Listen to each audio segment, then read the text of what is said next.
하나님 아버지, 거룩한 주의 날에 주님 주시는 말씀을 받길 원합니다.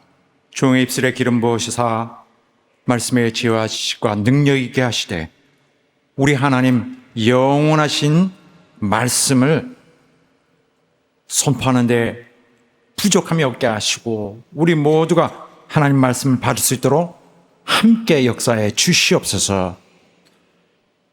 예수 이름으로 기도드리옵나이다. 아멘.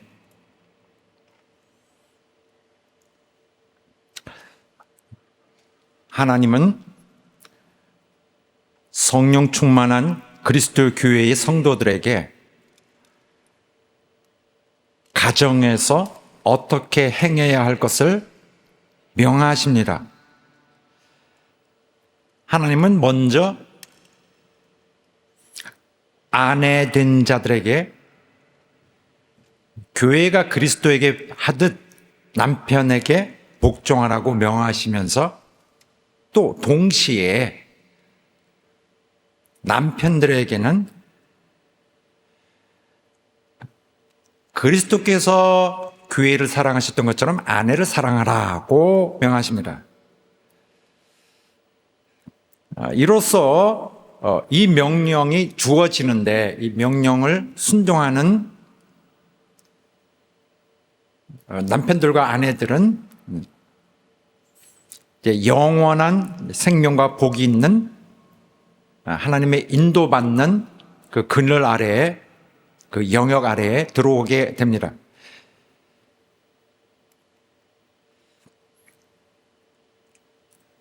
부부의 관계, 결혼 생활이라는 것은 성경에서는 생명의 은혜라고 부를 정도로 매우 특별한 것입니다. 그래서 부부의 관계가 단순히 인간과 인간이 만난 그러한 인간에 속한 관계다는 것이 아니고 바로 하나님의 은혜와 축복이 들어올 수 있는 하늘의 복이 약속되어 있는 귀한 기회라는 사실이 있습니다. 창조주 하나님이 의도하신 결혼의 목적이 온전하게 잘 이루어지고 있는 부부의 경우는 이 세상에서는 그리 많지 않은 것 같습니다. 결혼 생활에서 갈등을 겪고 또 어려움을 겪고 만족을 느끼지 못하는 경우가 상당히 많은 것으로 알고 있습니다. 그런 일들이 많아지는 이유는 바로 부부 간에 서로에 대한 그 자세에 대한 개념이 옳지 않기 때문입니다. 자, 그런데 이 세상에서는 그러한 부부 갈등 같은 문제들이 많이 있다고 할 때에 그럴 수도 있겠다고 생각을 합니다만은 그리스도의 교회에서 그렇게 된다면은 이것은 좀 문제가 있는 경우입니다. 왜냐하면 그리스도 교회는 당연히 하나님의 그런 창조의 뜻과 맞는 그 가르침을 받고 양육을 받았을 것이라고 생각되기 때문입니다. 그런데도 불구하고 세상에 있는 부부들이 마치 결혼은 개인 문제다 하면서 세상에 있는 그런 결혼 관계와 똑같이 간다면은 이거 대단히 좀 아쉬운 겁니다. 뭔가 대단히 잘못된 거죠.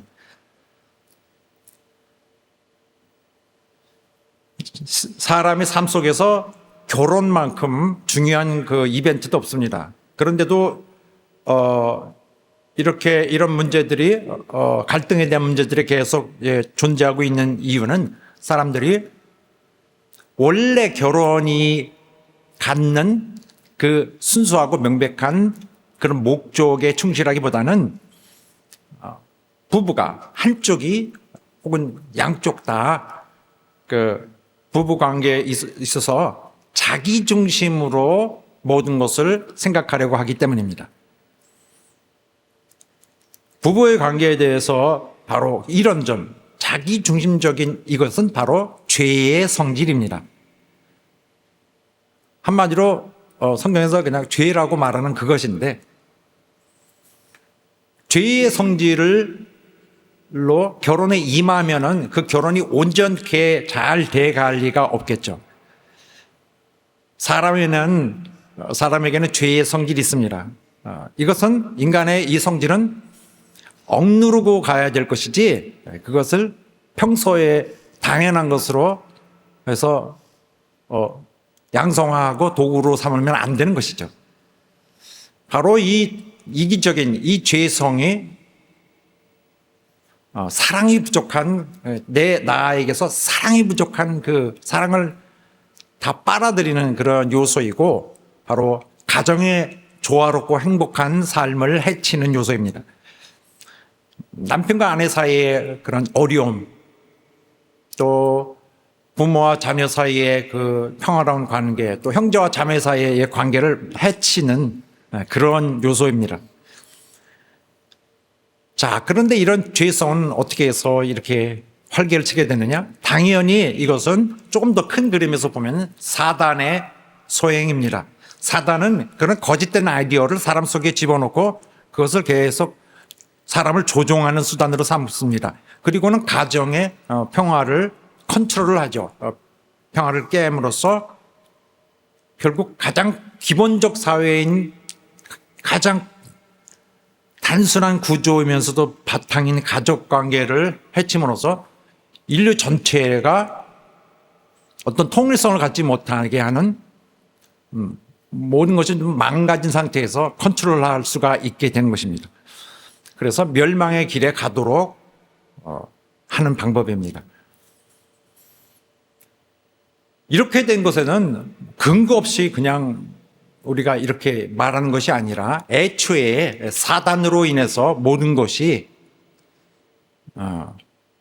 그 멸망의 불씨가 이미 시작이 되었던 것입니다. 자, 인류는 타락했습니다. 인류는 한때 그 엄청나게 하나님을 배반한 그 이후에 인간이 스스로 이 결혼에서 발생할 수 있는 이 불행의 저주를 스스로 불러왔습니다. 그래서 인간의 가정생활은 부부 사이의 이런 관계에 매끄럽지 않을 수 있는 이런 항상 존재하는 가능성 때문에 항상 힘겨움으로 살아왔습니다.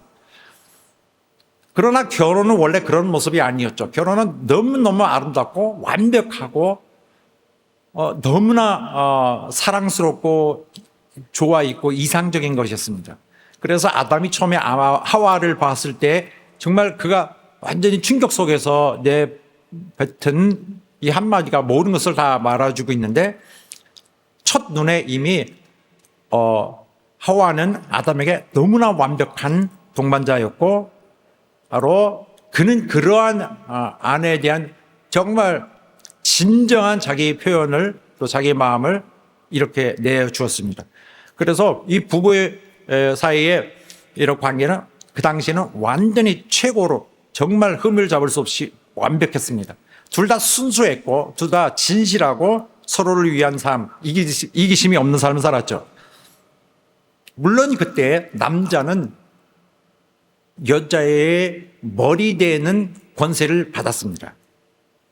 어떻게 보면은 여자보다 더 어떤 그런 기능적으로 볼 때 사회적인 높은 위치에 있다고 보여지지만은, 그러나 남자는 전혀 자기의 머리됨을 어떤 그 지배를 형성하는 데 사용하지 않았습니다.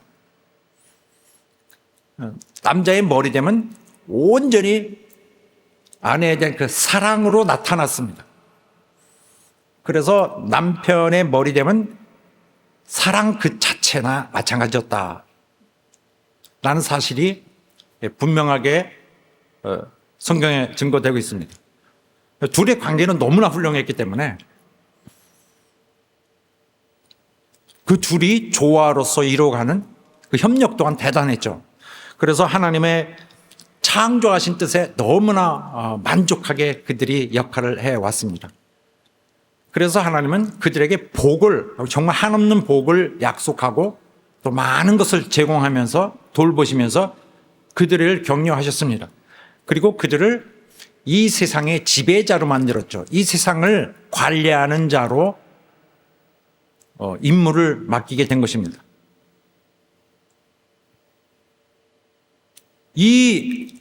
이러한 엄청난 그 행복은 오래 가지는 않았습니다. 큰 변화가 발생했죠. 엄청난 일이 생겼습니다. 정말 이 창조주 하나님을 노골적으로 거역하는 일이 발생했기 때문이죠. 그리하여 인류의 타락이 생겼는데, 인류의 타락은 바로 남편과 아내의 역할의 그 왜곡, 자기들의 기능의 왜곡을 함께 가져왔습니다. 인류의 타락은 남자와 여자의 자신들의 어떤 역할의 그런 삐뚤어진 것과 함께 왔어요.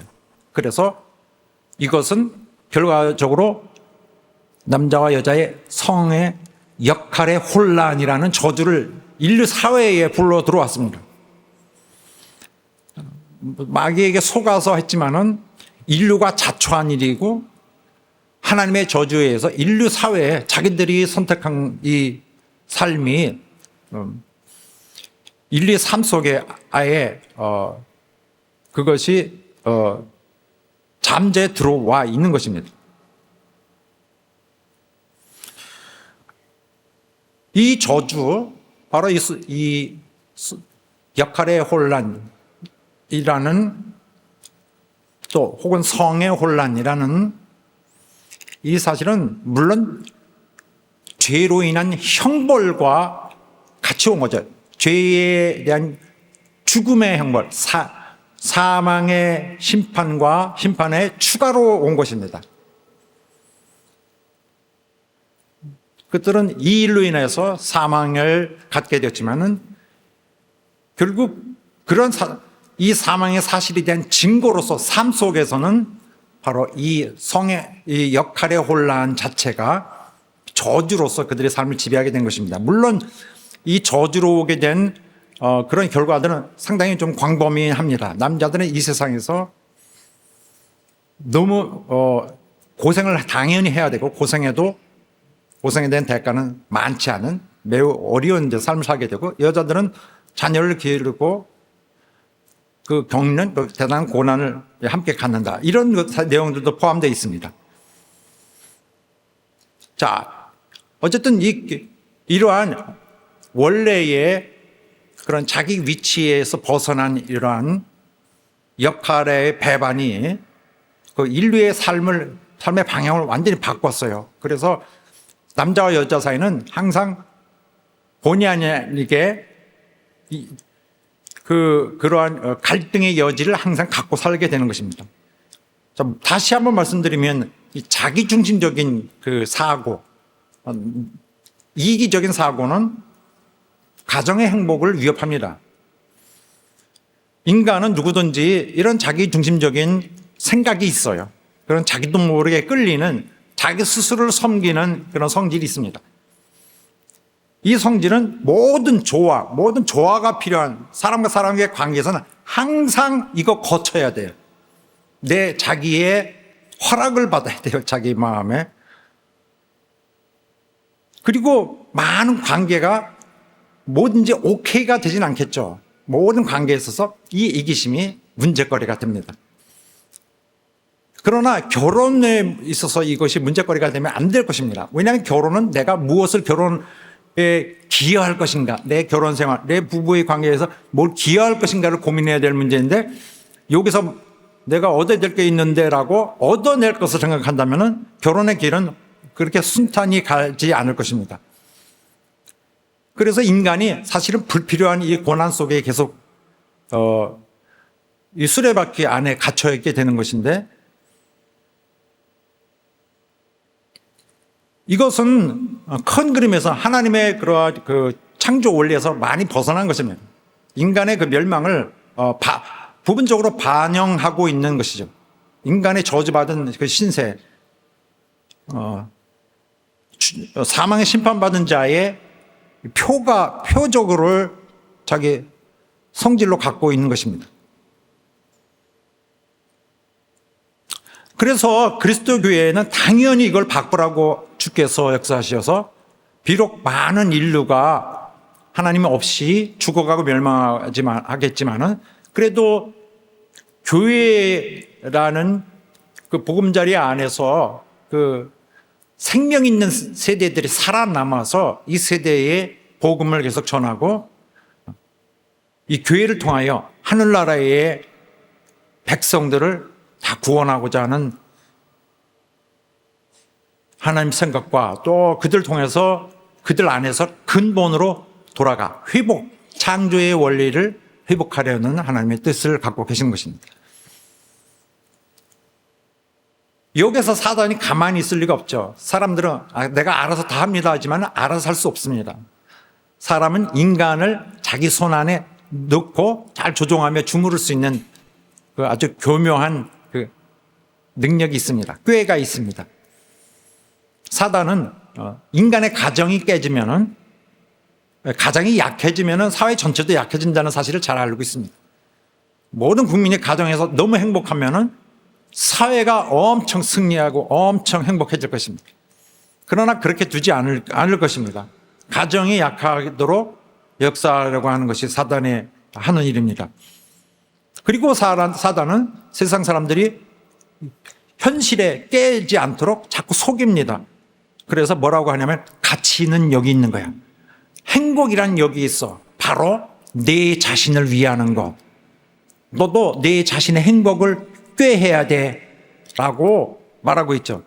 그래서 세상에서 늘 공유되고 있는 것이 그겁니다. 너 자신을 위해 살아. 이게 가치로 생각되고 있는 것인데 그런 사람들이 결혼에 임하고 한다면은 자기 그 나쁜 것을 가지고 결혼 속에 들어오게 되는 것이어서 결혼은 이미 불순물로 이미 시달리게 되겠죠. 사단이 이런 미끼를 던졌을 때 그걸 물게 되면은 자신을 스스로 이런 멸망의 길로 이끄는 그런 실수를 하는 것이 되고 또 자기와 관계를 가진 자들에게도 불행을 초래하게 되는 결과를 갖게 됩니다. 결국 자아라는 것은 사랑보다 위에 있으면 안 되는 것입니다. 사랑이 먼저입니다.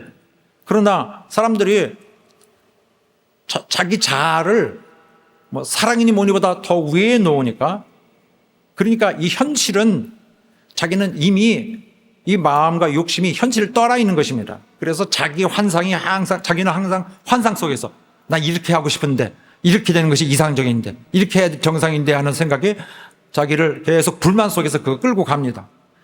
현실은 그 사람에게는 정말 비극의 정말 그런 비극일 수 없을 정도로 대단히 실망스러운 것으로만 보일 수밖에 없죠. 잘못된 것입니다. 자아, 이기심, 바로 이런 것들이 그 원수가 내미는 무서운 겉에는 달콤해 보이지만은 자기를 자멸로 이끌 수 있는 나쁜 그 미끼인 것이죠. 우리는 이런 점을 알아야 돼요. 우리가 원래 어떤 자였다는 사실을 잊어서는 우리 자신이 가질 수 있는 행복을 그나마 가질 수도 없다 하는 사실. 자, 오늘 이 본문의 말씀 대하기 전에 지난주까지 22절에서 24절까지는 아내에게 주시는 말씀이었습니다. 너희 남편을 복종하라. 그리고 오늘부터 이제 주시는 말씀은 반대로 이제 남편에게 주십니다.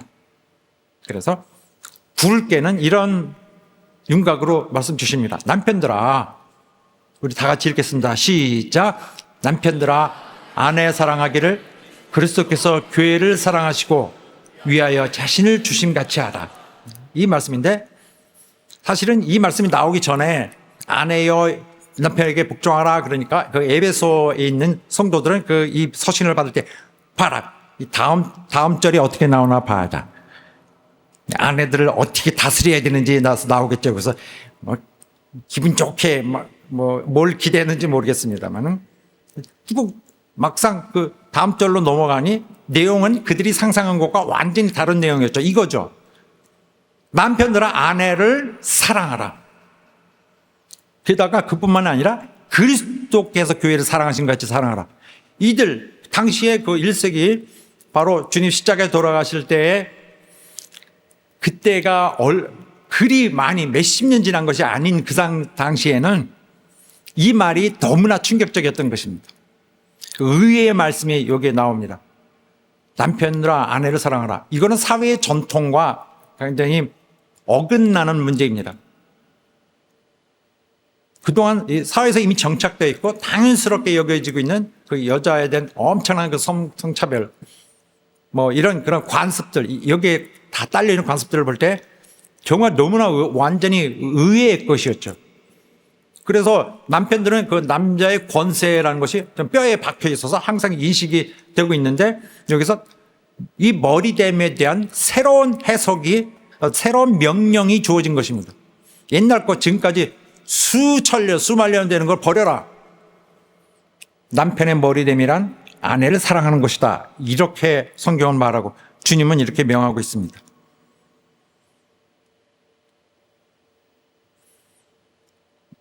머리됨이라는 것은 아내를 사랑하는 사랑을 통하여 아내에게 오히려 자기에게 주어진 그 복종의 의무를 하는 것이다. 이렇게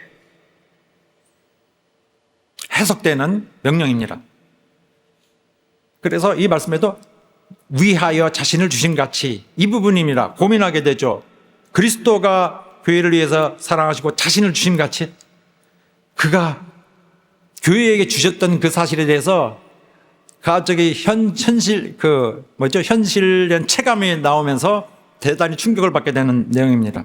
왜냐하면 그가 어떻게 오셨는지를 초대교회는 그때 그 무렵에 굉장히 잘 알고 있었기 때문에 사도 바울에게는 이거는 정말 하늘에서 정말 번개가 머리로 내리치는 것 같은 그러한 계시를 받는 문제였습니다. 그리스도께서 이 땅에 사람으로 오셨을 때 어떻게 모든 것을 어떤 각오로 오셨을까요? 그가 오셨을 때 사람들에게 환영받을 것을 생각하셨을까요? 아니면 일단 펼쳐보고 보자. 어떻게 무슨 일이든 나온 대로 그때그때 한번 맞아보자. 이렇게 되었나요? 아니죠. 그는 자신이 극심한 어려움과 아픔을 겪게 될 것을 알고 각오하고 오셨습니다. 그가 비참한 취급을 받게 될 것을 미리 알고 계신 것이죠. 그래서 그의 오신 목적은 자체가 일단은 엄청난 수모가 있을 것이다. 수모와 고난을 이미 확신하고 있는 그 조건으로 알고 오신 것입니다. 주님은 겸손하시고 어떤 분이세요? 겸손하시고 온유하시고 남을 잘 용납하시고 참으시죠. 착하신 분인데 남에게 비판받고 조롱받고 그 거절당하고 하는 거 다 하셨습니다. 비방당하고 죄 없는데도 뭐 했다고 이렇게 해서 그냥 프레임 씌워서 하는 거 그거 많이 당하셨잖아요. 또 그는 죄 없으시고 의로우시잖아요.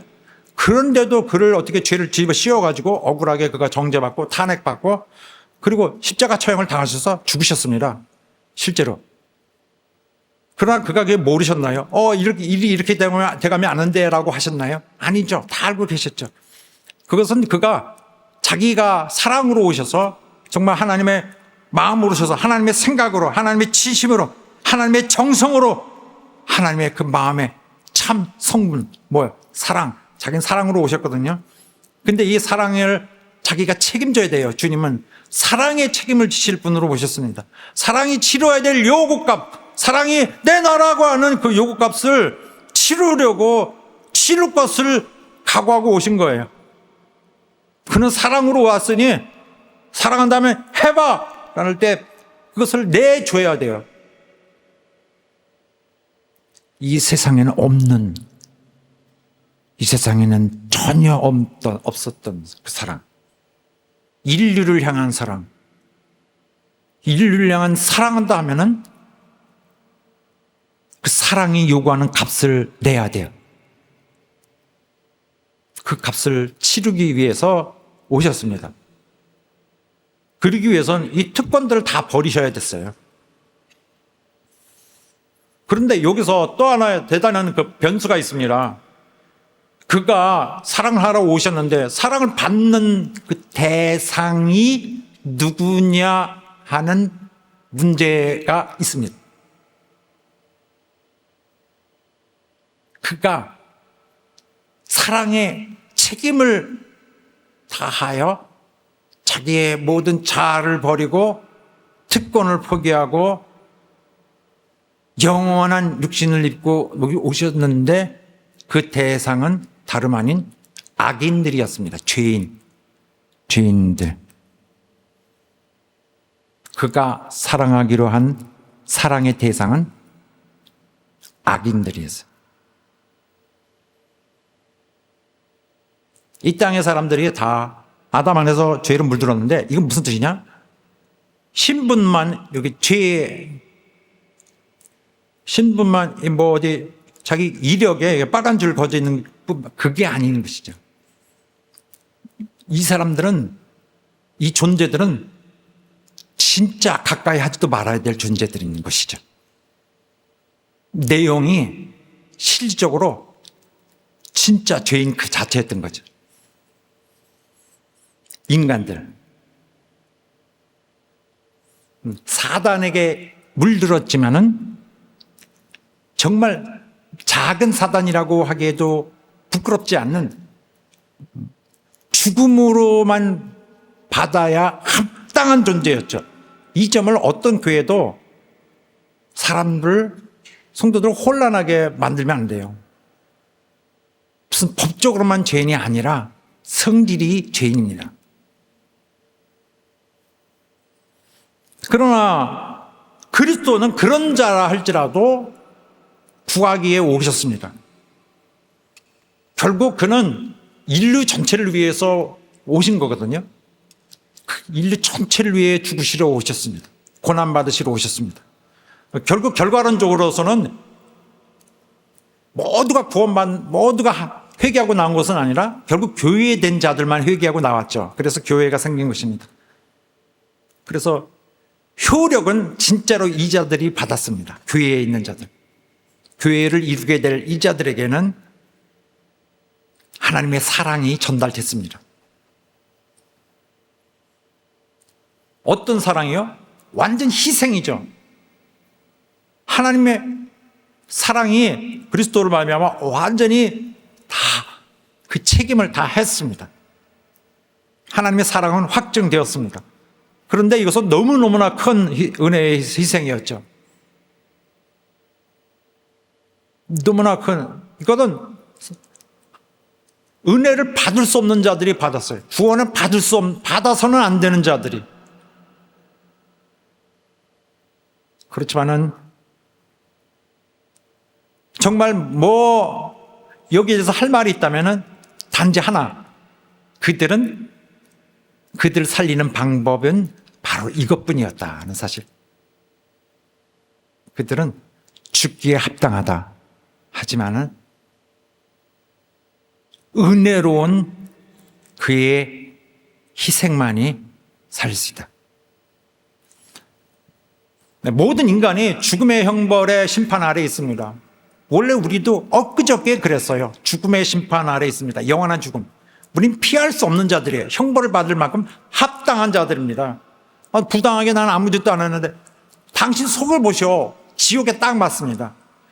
그래서 그리스도는 사랑스러운 자들을 위해서 희생하셨던 것이 아니라 정말 또 구원받기에 합당한 자들을 위해서 희생하셨던 것이 아니라 어떻게 보면 그래도 좀 불쌍한 구석이 있지 않느냐. 그래도 구원받을 가치는 어느 정도 있는 자들을 위해서 희생하셨던 것이 아니라 완전히 그 정반대의 자들, 사랑스럽지 않고 합당치 않고 사망의 형벌에서 제외해 주는 것이 도저히 허용되어서는 안 될 자들 위해서 희생하셨던 것입니다.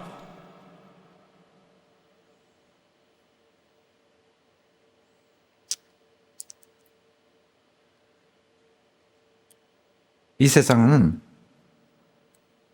어떤 외형적인 것에 매력을 느껴요.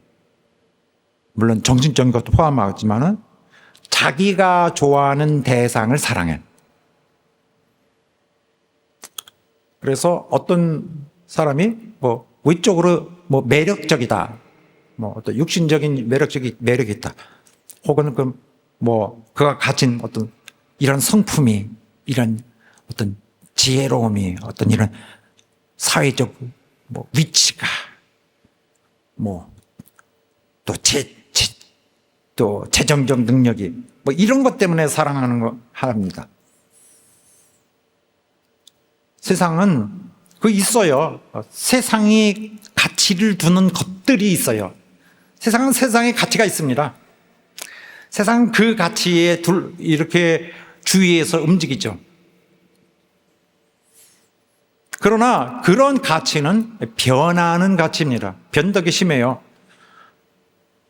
그래서 저기 매력적이다, 난 사랑할 수밖에 없어, 사랑해. 하지만은 이 매력이 떨어지면 어떻게 해야 됩니까? 이 특성, 바로 이런 면이 멋있는데, 이런 면이 매력적인데, 이 매력이 사라지면 어떻게 해야 되겠습니까? 그러면 더 이상 어필이 안 되죠. 아니네, 빠이, 떠나는 것입니다. 사랑은 떠납니다. 자기가 받았던 사랑도 떠납니다. 너무 많은 그 부부관계에서도 그런 식으로 생각하니까 결혼은 결렬될 위기까지 가기도 하는 것입니다. 자기 배우자가 어떤 일종의 세상에서 갖는 그 매력을 잃게 되면은 사랑이 떠납니다. 자기 마음에서 그녀를 향하여 또 또 남자를 향하여 갖고 있던 그 사랑이 떠나면은 떠납니다. 이것은 뭐냐? 그 매력이 떠났다는 거죠. 하나님의 사랑은 그런 것이 아닌 것입니다. 하나님의 사랑은 어떤 대상에 대해서 그가 사랑해야 될 이유가 있기 때문이 아닌 것입니다. 하나님이 사랑하는 것은 그들이 사랑을 받아야 할 필요가 있기 때문에 하는 거예요.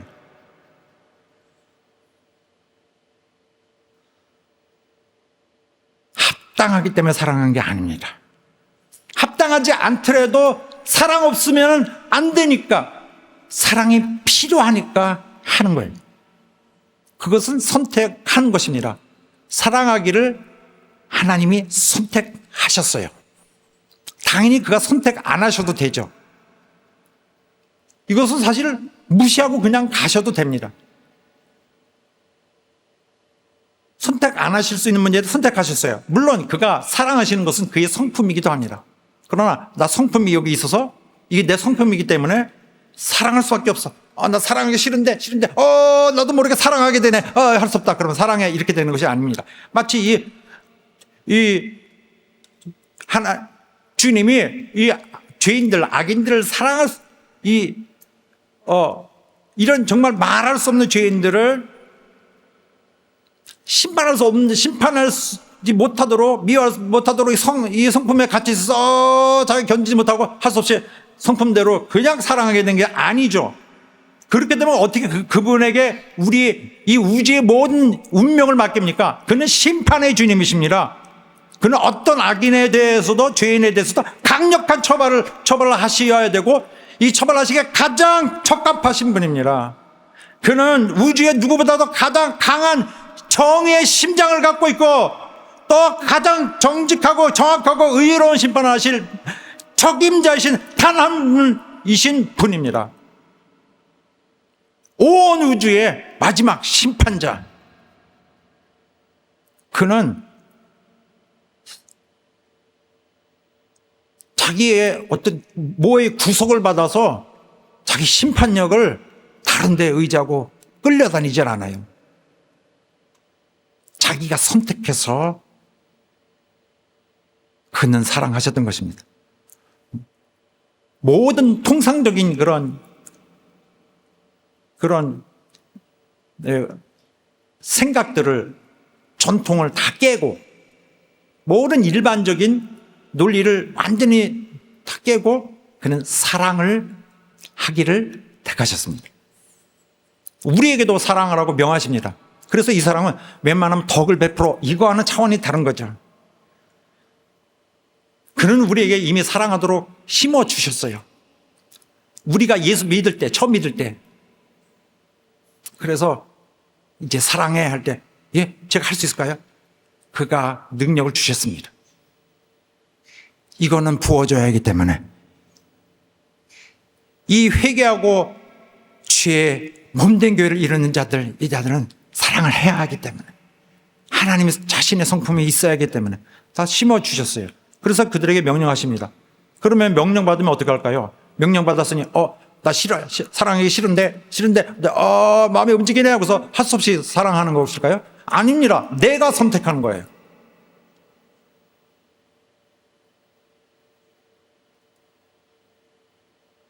여기 어떤 사람이 구정물에 빠졌는데 사랑하려면 사랑해야 돼요. 건졌는데 거기서 냄새 이렇게 뚝뚝뚝 떨어뜨리고 냄새가 나더라도 사랑해야 돼요. 냄새가 안 나는 게 아닙니다.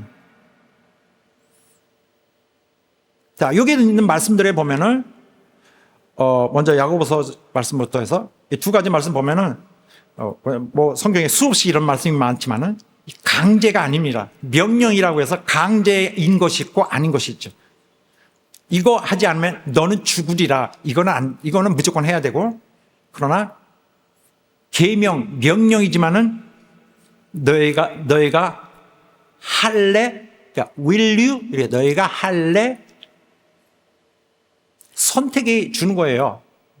만일 경에 기록한 대로 내 이웃 사랑하기를 내 몸같이 하라 하신 최고한 법을 지키면 잘하는 것이거니와 하고 말씀을 이어가는데, 선택의 여지는 너희 있다. 받아들일래 아닐래는 내게 주어진 선택입니다. 또 이 다음의 말씀도 여전히 이것은 하나님의 뜻이고 명령이지만은 그래도 선택은 내가 하는 것이다라는 이러한 어감이 분명히 거기에 있습니다. 자녀들아, 아무도 너희를 미혹하지 못하게 하라. 의를 행하는 자는 그의 의로우심과 같이 의롭고 그가 우리를 위하여 목숨을 버리셨으니 우리가 이로써 사랑을 알고 우리도 형제들을 위하여 목숨을 버리는 것이 마땅하니라. 그의 계명은 이것이니 곧 그 아들 예수 그리스도의 이름을 믿고 그가 우리에게 주신 계명대로 서로 사랑할 것이니라. 절대적인 이 확정 사실을 말하고 있지 않습니다. 너희가 선택하여 계명을 순종하겠니? 물어보시는 거예요. 그래서 마음이 원치 않는데도 강제적으로 어떤 시스템에 들어가서 우리가 사랑하는 거, 그거 아닙니다. 그리스도인들은 다 자기가 그 고난을 갖고 사랑하는 거예요. 다 자기 의지를 갖고 사랑하고요. 그 진짜로 그 행동을 하지만은 마음의 행위로 하는 거죠. 자기가 선택을 통해서 하지만은 진실한 자기 마음으로 하는 거죠. 그래서 가치 있는 거예요. 그리스도가 하시는 종류의 사랑으로 하는 사랑은 누가 매력 있어서 뭐 어떤 것이 좋아서 하고 내게 유익을 아유 형님 동생 합시다. 나에게 유익을 주니까 내가 사랑하는 거, 이거 아닙니다. 이것은 그들에게 명한 신자들의 사랑, 그리스도와 같은 사랑은 바로 하나님의 사랑하라는 명령의 기반이 되어 있는 거예요. 명령하시니까 하는 거예요. 그렇지만 이 명령을 받들 것인가 아닌가는 내 선택인 거죠. 내 선택을 통하여 받아들이고 결단하고 순종하는 행함이 이루어지게 됩니다. 그래서 이 사랑은 결국 내가 선택하는 거예요. 우리가 그리스도 사랑하시듯이 사랑하는 것은 내가 사랑할 대상에서 이 뭔가 있다, 그 안에 뭔가 이런 가치가 있다, 뭐 이런 합당한 것이 있다, 이것이 아닌 거죠. 내가 어떠냐의 문제인 것 같다. 나는 어떨까? 이 사랑을 하도록 명령받은 나는 어떨까? 나는 누구일까? 이게 중요한 거거든. 상대가 어떤 가치가 있다는 것이 아니라, 그럼 나는 뭐냐? 나는 예수 그리스도 안에 있는 자. 내 신령한 신분이 그 근거입니다. 우리는 바로 주께서 주신 새 본성에 맞춰가려는 우리의 거룩한 선택을 통하여 이 명령을 순종해 갑니다. 내 거룩한 선택이 있는 거예요. 우리가 하는 것은 강제로 해서 어쩔 수 없이 하는 거 아닙니다. 내가 내 신분에 맞게 하는 겁니다. 내가 내 하나님의 주신 내 운명을 그가 기뻐하는 대로 내가 만들어가는 거예요. 사랑은 필요가 있는 곳에서 행합니다. 남편에게는 그 아내의 어떤 그런 아름다운, 이런 아름다운 저런 아름다운, 우리 아내는 이래서 이뻐 저래서 그래서 감사해 이런 것들이 있겠죠. 어떤 덕성, 품성 이런 것들이 있겠죠. 이거 매력을 느껴도 좋아요. 그것이 나쁠 일이 아니죠. 오히려 더해진 복이라고 할까 즐겁죠. 그런 면을 좋게 받아들이고 긍정적으로. 그러나 그것이 진짜 그 주 이유가 되어서는 안 될 것입니다. 그것이 결혼을 묶어주는 이유가 되면 안 되는 거죠. 아내가 가진 그 매력이 어느 날 그 특성이 혹은 그 덕성이 혹은 그 아름다움이 사라지는 날에는 어떻게 될까요?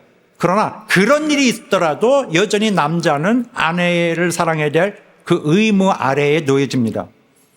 그래서 감정적 끌림, 어떤 세상에서 말하는 그런 특징들, 그런 어떤 세상이 말하는 가치 있는 그런 아름다움보다 더 중요한 중요한 이유에서 의무가 있는 것입니다. 이 의무는 어떤 의무일까요? 바로 아내에게는 남편의 이기심 없는 사랑이 필요하다는 바로 필요성 때문입니다. 어떤 의무로서 어떤 의무 아래 있을까? 바로 아내는 남편의 그런 힐링, 치유하고 회복시키는 그 힘, 그게 필요한 거예요. 아내에게는 남편의 사랑이 필요하다. 그 자체가 제일 큰 이유죠. 모든 다른 이유를 이기는 이유입니다.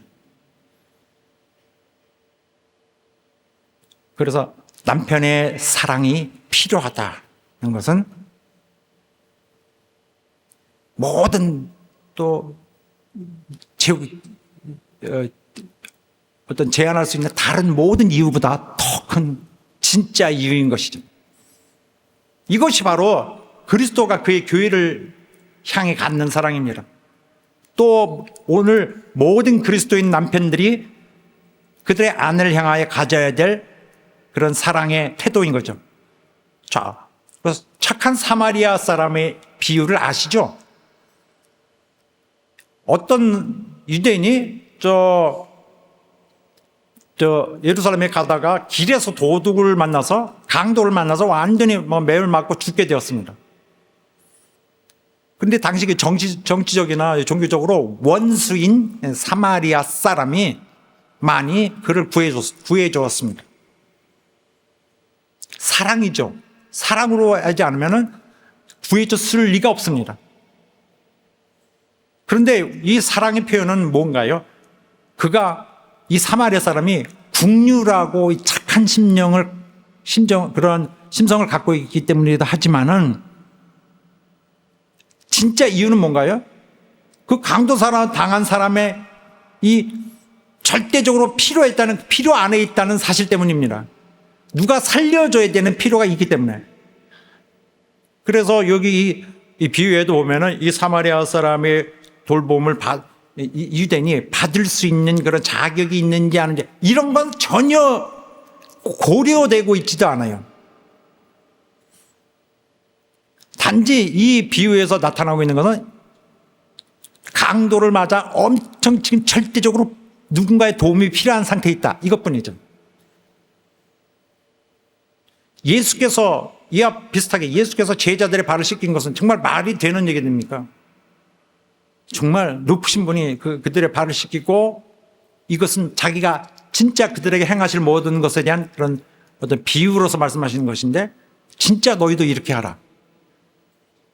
그런데 그들이 주님의 그러한 사랑을 받을 만하기 때문에 한 것이 아닙니다.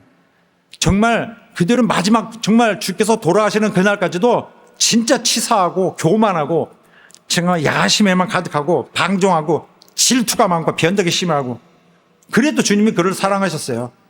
그들이 사랑할 가치가 또 사랑할 만큼 또 귀여운 데가 있는 것이 아닌 것입니다. 그는 그분의 그 본성에 충실하셔서 사랑하실 뿐만 아니라 그가 사랑하기로 선택했기 때문에 사랑하신 것입니다. 섬기기를 선택했기 때문에. 그러니까 필요가 있는 것에 사랑은 행하는 것입니다. 자격이 있거나 없거나 아무 고려 없이. 그래서 사랑 자체가 그 정당성이, 왜 사랑하죠? 사랑에서 무슨 가치가 있습니까? 사랑이 가치입니다. 그 자체가. 정당성은 그 자체 안에 있습니다. 우리가 사랑하는 것은 그게 뭐 좋은 것이라고 해요? 맞습니다. 그 자체 정당성이 있습니다. 그것은 하나님의 사랑입니다. 거기에 가치가 있어요. 세상은 주님을 거절했습니다. 주님은 사랑을 갖고 오셔서 그 사랑을 베푸시는데 세상은 주님을 거절하고 대단히 몹시 나쁘게 그를 취급했습니다. 세상은 하나님의 사랑을 받을 가치가 없어요. 그런데도 불구하고 그는 피 흘리시고 죽으셨습니다. 그것이 바로 신적 사랑, 하나님의 사랑이 그에게 요구했던 내용이기 때문에, 사랑이 가진 책임, 자신의 의지로서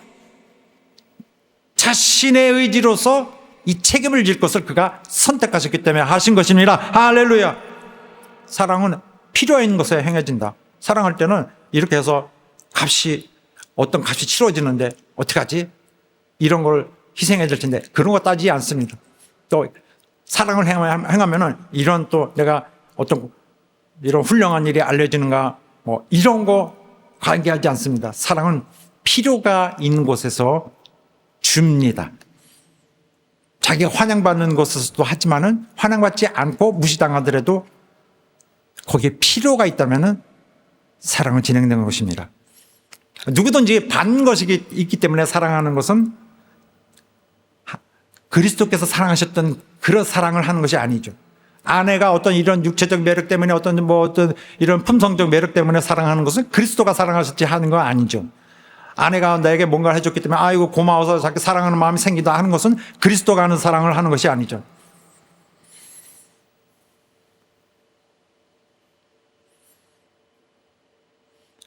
아내를 위한 자기의 의무를 다하기 위해서 남편은 자아에 대해서 죽어야 됩니다. 이것이 바로 그리스도의 하는 사랑을 하는 그런 방법입니다. 오늘 남편에게 주신 것으로서 이것이 바로 남편의 머리됨이고 남편이 복종하는 것입니다. 자기에게 주어진 사랑의 의무를 다하기 위해서 오늘 명령되어지는 것입니다. 자, 이렇게 오늘 그 말씀을 이제 매듭지게 되는데 이 중요한 마지막에 한 가지 그냥 넘어갈 수 없는 부분이 있어요. 어떤 분들은 이런 말씀이 나오면 이렇게 해서 어떤 하나님의 그런 어떤 진리의 어떤 부분이 일정 부분이 정말 이렇게 잘 선포되고 설명되어졌구나. 나는 이 정도가 아니라고 봅니다. 왜냐하면은 이 말씀은 예수님의 죽음과 직결되어 있는 문제예요. 이 말씀은요, 오직 이런 초대교회에서만이 처음으로 시초에 가질 수 있었던 내용입니다. 그러니까 주님 십자가에 돌아가신 일은 바로 오늘 말씀이 서신으로 써진 그 얼마 후입니다. 20, 30년 안쪽인데 그들은 사도 바울의 인도를 통해서, 특히 사도 바울을 통해서 그때 바로 몇십 년 전에 있던 그 생생한 그 기억을 다시 이렇게 돌이켜볼 때 바로 예수 죽으셨던 것이 그때 그것 때문에 죽으셨다는 것을 완전히 그걸 밝게 앓게 된 것입니다. 계시를 받은 거죠. 사랑의 시작은 2000년밖에 안 됩니다. 진짜 사랑의 시작. 사랑의 세계가 이 이 세상에 임했습니다. 그래서 사랑해야 되는 그 시점, 역사적 시점이 분명합니다. 왜 사랑하죠? 그리스도의 십자가 죽으심을 생생한 그 당시 끔찍했던 그 사건을 기억하면서 계시를 받았어요. 물론 이것은 창세전부터 그리스도께서는 이들을 택하시고 이들 이미 사랑 안에 계획하셨지만은 그리스도께서 죽으신 그날은 그의 사랑을 베푸신 날이었던 것입니다. 할렐루야. 현실에 있는 이 세상에 내려온 사랑이에요.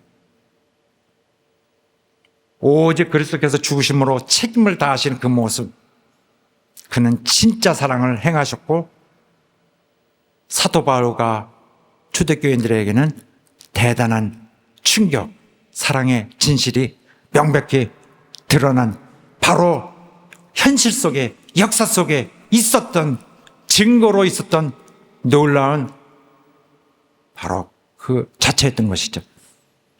하나님은 우리가 사랑할 수 있도록 우리 사랑을 심어주셨고요, 우리에게 명하십니다. 성령 충만함에 의해서 복종하는, 주께 복종하는 모든 경외함으로 복종하는 모든 남편들 되시는 분들은 바로 주께서 교회를 사랑하셨던 것처럼 아내를 사랑하는 여러분 되시기를 예수 이름으로 축원합니다. 이와 같이 마찬가지로 모두가 서로가 사랑함으로써 주님 사랑이 남에게처럼 그냥 얘기로 흩어져 버리는 것이 아니라 여러분 삶 속에서 살아있는 주님의 공급하시고 제공하시고 돌보시고 역사하시고 생명을 주시고 축복하는 통구가 되시기를 예수 이름으로 축원합니다. 할렐루야. 자, 기도하겠습니다. 기도할 때 하나님, 나는 원래 정말 합당치 않은, 구원받기 합당치 않은 죄인입니다만 나를 사랑하셨던 사랑, 그것이 나의 전부입니다. 내게 뭐 가치가 있다면은 당신이 나를 위해 죽으셨다는 것 사실. 나도 이제 사랑하겠습니다. 남편이 되었던 아내를 되었던 주님의 사랑을 기억하는 내 마음으로 사랑하겠습니다. 필요가 있는 곳에서 사랑하겠습니다. 사랑이 절실한 곳에서 사랑하겠습니다. 내 가정의 사랑은 100% 하나님의 사랑을 기억할 것입니다. 다 같이 합심하여 기도하겠습니다. 주여 역사하시고 도와주시옵소서. 주여 우리 삶을 역사하시고 우리를 도와주시고 우리를 기억하여 주시기를 간절합니다. 정말 우리가 성령 충만하여 하나님의 뜻을 받들고 하나님의 영원한 나라를 이끄시는 모든 일에 순종하여 나갈 것입니다. 주여 도와주시옵소서.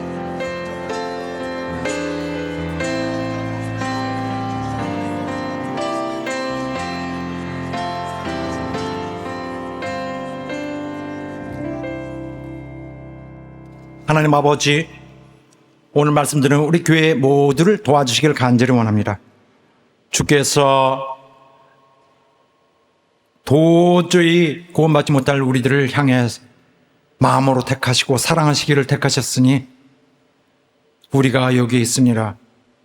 주께서 베풀어 주신 이 희생의 큰 은혜 감사드려오며 이제 우리가 또한 사랑하도록 명하신 그 뜻을 받들어서 우리가 선택할 것입니다. 그러나 우리 모두가 주님의 사랑하시는 그 모습을 그대로 닮아 아내를 사랑하고 남편을 사랑하고 교회를 사랑하고 목회자를 사랑하고 주께서 이루신 모든 귀한 것들을 다 사랑하는 우리가 될 것입니다. 복음 전파와 정말 복음의 진리를 이루는 모든 일에 우리의 마음을 다하여 사랑을 다하여 선택으로 우리의 사랑을 베풀고 이루어갈 것입니다. 우리를 받아 주시옵소서. 예수 이름으로 기도하옵나이다. 아멘. 자, 우리 자리에서 일어나서 함께 찬양합시다. 주님은 이 땅에 빛으로 오셨습니다. 빛이라는 것은 하나님의 의를 말하고 있습니다. 빛은 그분 자신의 모든 귀한 거, 정의로운 거, 그의 사랑, 그게 마음 자체입니다. 빛이 비추어서 우리는 어둠을 물리칠 수 있게 되고 그를 따라갈 수 있게 됩니다. 우린 그를 닮을 수 있게 됩니다. 우리 빛을 닮아서 주님같이 행하는 우리가 되시기를 간절히 바라겠습니다.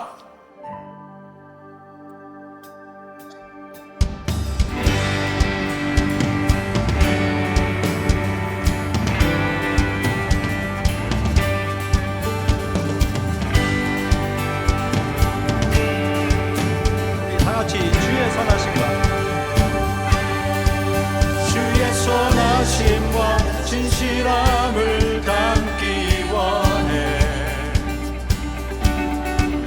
그의 빛으로 나갈 때 그 성품 닮아가네.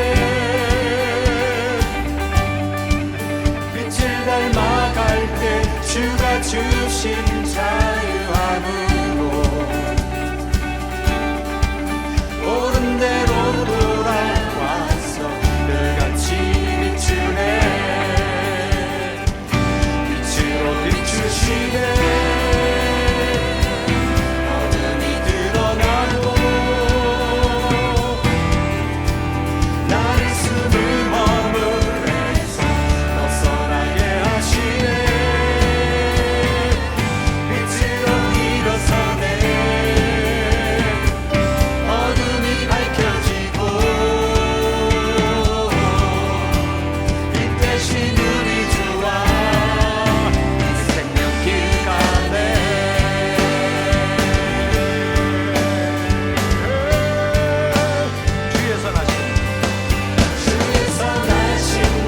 진실함을 담기 원해.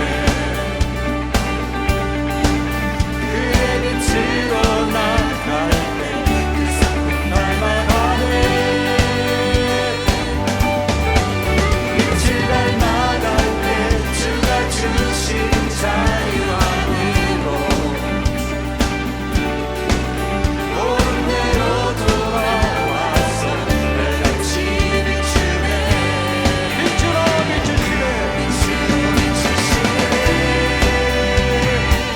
어둠이 드러나고 나를 숨은 허물에서 벗어나게 하시네. 빛으로 일어서네. 어둠이 밝혀지고 빛 대신 우리 주와 이 생명기가 돼.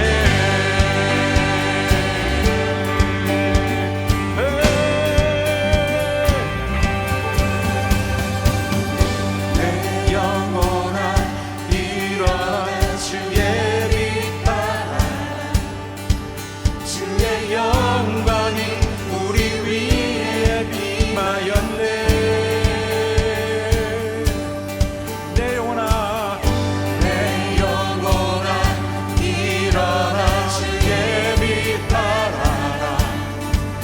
주의 영광이 우리 위에 임하였네.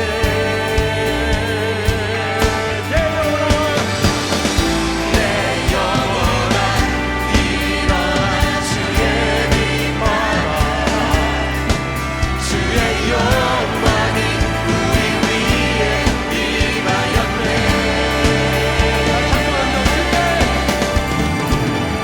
내 영혼아 일어나 주의 빛 따라라.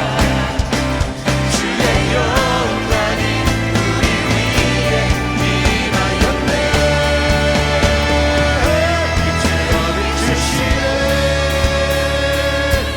어둠이 드러나고 나를 숨은 허물에서 벗어나게 하시네. 빛으로 일어서네. 어둠이 밝혀지고 빛 대신 우리 주와 그 생명길 가네. 빛으로 비추시네. 어둠이 드러나고